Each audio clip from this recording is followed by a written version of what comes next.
Perkenalkan, nama saya Tian. Aku adalah seorang pelajar di sebuah SMA swasta di kota Bandung. Aku akan menceritakan sebuah kisah yang tidak akan pernah bisa aku lupakan, dan juga menjadi pembelajaran kepadaku untuk meyakini bahwa ada makhluk lain selain manusia di dunia ini. Kejadian ini bermula ketika aku dan teman-teman satu bandku pergi ke sebuah studio musik di Riung, Bandung untuk latihan rutin. Aku dan temanku yang bernama Subarkah pergi dengan berboncengan satu motor. Saat itu kami harus melewati sebuah terowongan jembatan Kuriminda. Aku merasa biasa-biasa saja ketika melewatinya. Mungkin karena masih jam 8 malam dan masih banyak juga kendaraan liar yang lalu lalang. Singkat cerita, kami selesai latihan band di studio musik tersebut. Ketika aku lihat jam, ternyata sudah pukul 11 malam. Kami pun pulang dengan santai dan tak terpikirkan sedikit pun hal-hal yang aneh. Kupacu motorku dengan kecepatan sedang. Ketika 200 meter mendekati terowongan Kuriminda, tiba-tiba hawa berubah menjadi hangat. Bulu kuduku sontak berdiri semua. Kami pun mulai memasuki terowongan itu. Terowongan itu sangatlah gelap. Tidak ada penerangan lampu sedikit pun. Jalanan hanya diterangi oleh lampu motorku yang redup ini. Dan tidak ada satupun kendaraan lain yang lewat saat itu.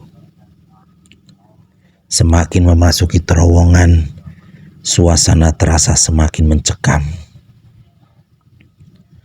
Tiba-tiba kepalaku seperti ada yang memaksa untuk menengok ke arah kiri.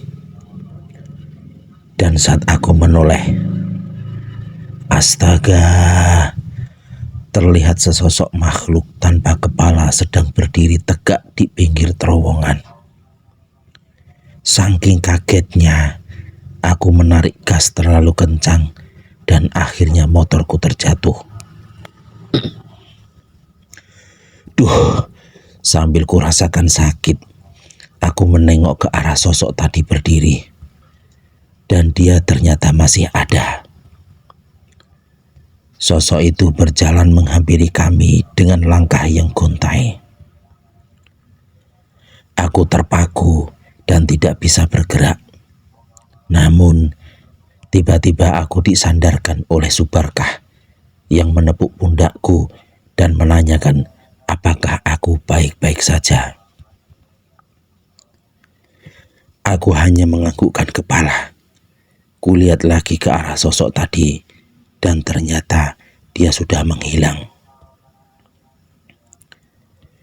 Temanku menawarkan diri agar ia saja yang bawa motor. Lalu aku bertanya kepadanya, lo tadi lihat orang tanpa kepala yang berdiri situ sebelum kita jatuh enggak? Tanyaku sambil menunjuk ke arah kemunculan sosok tadi. Maksud lo? Enggak, gue enggak lihat apa-apa kok. Lo mah ngeyal aja. Lo ini sukanya menghayal aja. Mungkin lo terlalu capek kali, jawab Subarkah sambil tersenyum. Hah? Jadi yang kulihat sosok tadi itu hanya aku saja? Gumamku dalam hati. Di sepanjang perjalanan pulang, aku masih terus kepikiran tentang sosok tadi. Sesampainya di rumah, aku lantas berwudu dan sholat agar dapat menenangkan pikiranku. Setelah selesai sholat, akhirnya pun tertidur. Namun, tiba-tiba aku melihat sosok manusia tanpa kepala dengan lehernya yang berlumuran darah sedang berdiri di pojok ruangan kamarku. Dia sedang menulis sesuatu dengan darahnya ke dinding kamar. Tulisan itu berisi, "Tolong temukan kepala saya." Wah, aku terbangun. Syukurlah, ternyata itu hanyalah mimpi. Tubuhku dipenuhi keringat dingin.